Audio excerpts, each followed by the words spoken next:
Hello everyone and welcome back to Chaosville Season 2, and tonight I'll be your master of horror, lying in bed on. So, I have managed to fill out most of the interior. We've got the room sort of settled, I think. Added some windows, so I had to scrounge some sand from over there, but we got the windows in. And I've got the main basic structure out here, so we've got the front area, which everyone knows from the intros and stuff. And we've got the main living room area, where the majority of the action happens. This is more or less where everyone finds the book and where it gets read and all sorts. We've got the bedroom, which presently lacks a bed. Not that it would matter, because there's 3 people on at the moment. I've got the guest room, which usually houses a piano. I'm not sure how I'm going to do that. I haven't got enough glass panes just yet for all of these windows, but anyway. Back door, which really gets seen. This is the area where in Evil Dead 2, possessed Ash runs around. I'm not exactly sure what this area is for. It just seems like I could have made a much bigger bathroom. But it's there, it's in the plans, and it's in the movie, so I'll include it. I don't know why it's there, but I'll include it. Maybe it's installation, I don't know. Here's the bathroom, which is very small because of that pathway. And we have the kitchen, where in Evil Dead 2, Ash struggles with his possessed hand as it smashes plates onto his head. And so far, I have been attacked by a single angry zombie. So today, we're mostly going to focus on getting the doors working. And on that note, we are going to investigate a mod called Carpenter's Blocks. Because what I need to make is some Carpenter's Doors, which requires to make the Carpenter's Block, which requires sticks and logs, fairly cheap in that regard. So, let's see if I can get a few of those together. Doop, doop, doop, doop. And like that gets us 5 of them. We need 6 to make a door, as standard kind of volumes for a door. So. Okay, and door shape gets us 1 carpenter's door. Now the carpenter's door is something I've checked out already when I was building this in Creative to make sure I had everything right. Very special in that it looks kind of plain right now, but we can do some special stuff with it. So first thing we can do, we can have it mirror any block. It can be dirt, it can be glass, it can be grass, it can be mycelium, it can be stone, it can be whatever you want. And if we had any iron, we could make a carpenter's hammer, which allows us to change some of the details around it. Same with the carpenter's chisel, adds an overlay, but I haven't managed to dig up any iron as yet, so that's something we'll be investigating later. But we need at least 1 more carpenter's door over there to seal off the house, and then a carpenter's trap door to begin working on the basement level of things. And our topic for discussion today, there's one of the Delta Squid guys who, as memory serves, were responsible for us being marooned on this planet. Our topic of discussion today is the principles of horror. That is to say, specifically, the means by which horror tries to scare people. And you can imagine with the extent of the horror genre, there's going to be quite a few of those. So, the first one that we're going to discuss is Gore. This is the one that a lot of people will know very well. It is the disgusting, the gross, the disturbing. It's not, strictly speaking, scary or terrifying. It's just something that makes you want to throw up and not touch it and get away. Which is why I usually discount it when I'm discussing horror. It's because it's not really... You're not trying to get away from something because you're afraid of it, you're getting away from it because it's gross. Okay, and a trap door is exactly how I think it is. Yep, Carpenter's hatch. And I want to make this thing a little bit different color. Now, fun fact, because it's got, in that particular state, it also functions as a ladder, which makes it very helpful. But I want to actually put something onto that so that someone doesn't randomly hit it and cause that problem. Let us grab this rubber tree over here and see if we can use that. So gore is things like falling into a vat of sewage, and it's also things like finding someone with their guts torn open and stuff, and it's just sort of the things which are terrible, but they're not, strictly speaking, scary. Oh, that looks perfect. Not quite sure about that section, but That is perfectly looking. That looks great. That gives the perfect ideal of this is something creepy, don't go down here kind of thing. So that looks good. And let's also do that. Good. So it's not, as I say, it's not something scary by itself. It's usually the content of what you're falling into that makes it disgusting or creepy and that you want to get away from, but it's not really anything in and of itself that actually invokes fear. So personally, I consider a movie that has to resort to gore to not be a horror movie. And then that moves on to our next, my next general gripe of horror movies of the day, which is shock. Shock is a sudden change in the environment that causes you to leap and be momentarily, like, spooked, sort of like the girlish squeal kind of horror kind of thing. So it's people suddenly appearing in a window. It's people. It's like closing the medicine cabinet and seeing someone stood behind you. It's someone suddenly appear. It's like someone suddenly turning off the light, or the light suddenly turning on, or something. Again, you're not actually afraid of it, because generally you see this in a lot of horror game let's plays. When someone is scared that way, they're not really scared. And quite often, their immediate reaction after that is to curse and swear, which is not what you usually see when someone is, like, afraid. It's what you see when they're angry, and with good reason. I should just make a whole bunch of this, shouldn't I? There. There we go, 3 batches. Boom. And you can kind of point out shock horror in a lot of places, especially in the modern, in more recent and modern examples of horror movies, because they're sort of the easy things. They're kind of the lazy things that people can do to evoke a response. I'm not going to say a fear response, but a response. And they're easy to do. You don't have to pay much money to do them.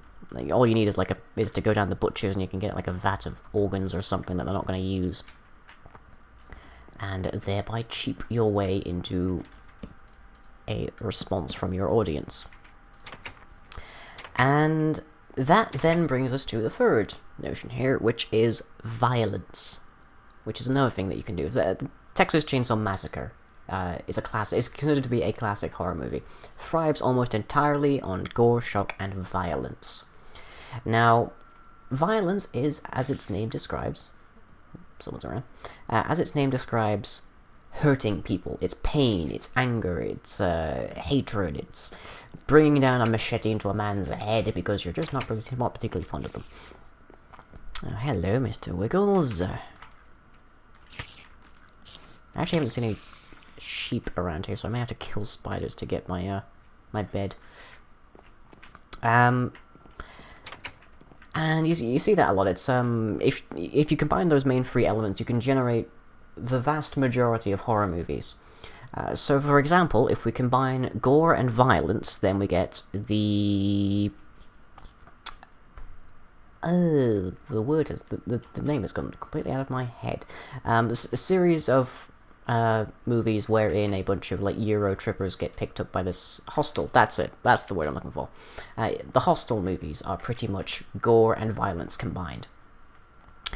And you can also combine shock and violence to generate a number of the more appropriate, a number of the more classical movies, such as Nightmare on Elm Street, for example. The shock is usually in how Freddy reveals that they're dreaming and they're about to die horrifically. But there's also 2 ancillary principles that we can consider, which is hidden, sort of like shock, but in that the shock never actually occurs. So, a shock villain might pop out from around a corner and stab someone in the chest. The hidden, you'll never see them pop out from around the corner. So, the hidden villain is a lot more common in the side of Eastern stuff. So, for example, if the characters are, like, sat on a sofa and the audience is staring them at the front, slightly off to the center, and they see the ghost or whatever creature crawling up alongside them, that is an example of the hidden. It is something that the characters cannot see, and why did I just make this door? Oh yes, over here. The characters cannot see, and indeed will not see, because when they finally realize it's there, it will be all too late.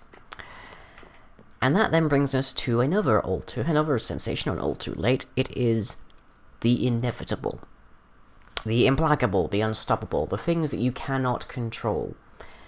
So this is things like Jason from Friday the 13th. It's also things in the same or similar vein as Freddy Krueger, such as you're not going to be able to stop them. You're not going to be able to avoid them, at least not forever. They are something that you are going to have to deal with, and something that you, at their core, cannot stop. They are the things that are beyond your control, things that you don't have the magic words to say go away, you don't have the power, the gunshots, or whatever to bring them down. They're going to keep coming, and there's nothing you can do about it. Once they are set upon you, you are doomed. And the Deadites are sort of similar way on this. From Evil Dead primarily goes with gore, a little bit of shock, a little bit of violence, a fair bit of violence, certainly as the series continues, and a distinct sensation of the inevitable. So, to give you an example, let's go with, again, we're in the kitchen, so we'll go with the possessed Ash hand situation. So, Ash's hand is possessed. It is acting against his will. There is nothing he can do to control it. It is the inevitable. Now, this also brings into another mind a combination of gore and the inevitable, which is known as body horror. So that is things like your flesh is falling off, you are rotting from the inside, you have a terminal illness. It's something that you can't personally control, something that you can't stop, and it's happening directly in your chest. So there we have an example of body horror. That's gore and the inevitable, with Ash's possessed hand. I need one more door. And then within the same scene we have violence, because Ash has to bring himself, via gore, to cut off his own hand. And again, if you haven't seen this movie, then I apologize, but you're watching a series where I'm going to be talking about it quite a bit. And then he cuts off his own hand, which is pain, it's violence, it's gore as well. And before that, there is the fact that he is being accosted by his own hand. So get back to the body horror section of things again, and we have the shock as he is watching his hand animate and become something villainous and evil, and it is hurting him. So we have shock. Now, it's not the standard kind of boo, I'm a ghost from around the corner kind of shock. It is shock at, oh god, they can partially possess me. They can take control of me against my will. It's the shock of the reveal of the character, of the villain's abilities. And I really should get some more chests around here to store stuff in, because my inventory is getting a little full. I haven't had to worry about food too much because of all of the trees I chopped down. But I've got a lot more to chop down yet for the roofing. And for hopefully a bit more decoration. And on that decoration, let's see if we can... let's see, we've got our pressure plates. That's what we could do with pressure plates to control these doors. We want them to blend in a bit better than they usually do, hopefully. So let's just compare. Yeah, that actually looks pretty good. The one other advantage of the carpenter's pressure plate is with the carpenter's hammer you can actually change the way it acts. So you can turn it into an obsidian pressure plate, or a stone pressure plate, or a wooden pressure plate. Or you can just disable it altogether, I think. And then with the carpenter's chisel, we can also add like a little overlay onto it, so it looks like a little carpet or something. But that actually looks okay for now. And it's cheaper to make these anyway. So, yeah, the Evil Dead generally trades in gore and violence kind of horror, but it's fully capable of creating other forms of horror as well. And it's fully capable of using and utilizing them to the best of their ability. This one I actually want to have a little carpet on, so I'll have this one be a carpenter's. Okay. And let's see about adding a bit more shape to this porch. So I'm going to need some fences. So you then have to come across the idea of, are some means of producing horror better than others? The answer is really no. As I say, shock and gore tend to be the shortcuts that people take to generate horror, but that doesn't inherently make them bad. It's not so much the tool as the means in which it is used. A screwdriver can assemble a cupboard just as easily as it can stab someone in the side of their head, for example, to use a fairly appropriate thing for horror. So in the case of shock, it's very cheap, it's very easy to do, and it is often used lazily. It is often used as a shortcut. But if we go to a fairly recent movie starring Daniel Radcliffe, The Woman in Black, which I saw in the cinemas, and it was a very enjoyable ride. Let's see, I want to make the Carpenter's Barrier. Okay, so I'm just missing one stick for this, right? That movie is almost entirely examples of the hidden and shock. There's very little gore, per se, inside of The Woman in Black. And wow, we are getting some light around today. But there is a degree of gore available, that much has to be said. Such as people setting themselves on fire or vomiting up blood after they've drunk quicklime. If you haven't seen that movie, again, I apologize. You're going to find a lot of spoilers for horror movies, because I have to discuss them here. But The Woman in Black uses a lot of shock. There's examples of the hidden, there's examples of the inevitable, and there's the odd example of violence. But by and large, the main currency by which The Woman in Black produces horror is shock. It is, boo, I'm standing behind you in the window. It is, boo, I am knocking on the door. It is, boo, I am creeping up behind you. It's almost entirely shock. And it works. I saw that movie in the cinema, and I like to try and find a horror movie that actually manages to scare me, which is why I'm such a massive snob about them all now. But The Woman in Black didn't scare me, if people are watching this and wondering why I never do horror games, it's hard to make me scared these days. Genuinely, half of my DVD collection is me trying to find a movie that scares me. It didn't scare me, but it's combination of the lead up to the shock itself, the background music, the set design, the acting of Daniel Radcliffe, who was an amazing actor, all sort of got in Himmel. What just...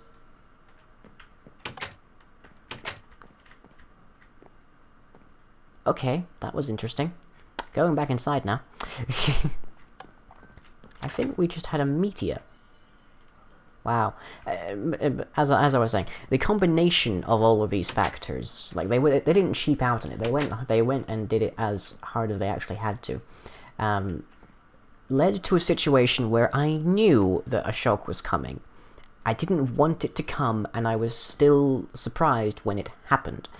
Oftentimes because it didn't happen in remotely the way I was expecting. There was a bit of false narrator coming up, or unreliable narrator working there. So ultimately, The Woman in Black is an example, I believe, of shock horror done well. Hostel is a fantastic example of gore done well. Granted, I still didn't find it very scary, it's more just body horror than anything else, but it was gore, and it was well done gore. It was gore that was meant to look good. Not Sam Raimi, the makeup artists who worked for a lot of Romero's zombie movies in more recent times, whose name sadly is escaping me, which is kind of a pain because I did a video of Chaosville last season on him. But he went to Vietnam, he saw horrible things as a photographer, he came back and he tried to put that into his work, because if it wasn't making him queasy, then he knew that the audiences probably wouldn't be either. That is an example of a guy you want doing your gore. That is an example of someone who knows gore and someone who's going to do it well. But anyways, so next episode, I think I will start to talk a little bit about the production of Evil Dead, and I will start to get some more decor around here. Maybe I'll even start work on the roofing, because we don't really want to have that. I mean, I'll try to see if I can get some ores going, so I can actually have some weaponry and some armor, because it looks like things are getting nastier around here, especially with the sky falling. I'm not sure what that thing is. I'll go investigate that at some point soon. But anyways, that has been this episode of Chaosville, and I shall catch you all next time. If you enjoyed this video, be sure to leave a like and or a favorite. Follow me on Twitter and subscribe to be notified of future updates. You can also check out the website where most other content is uploaded. That's all for now. Catch you later.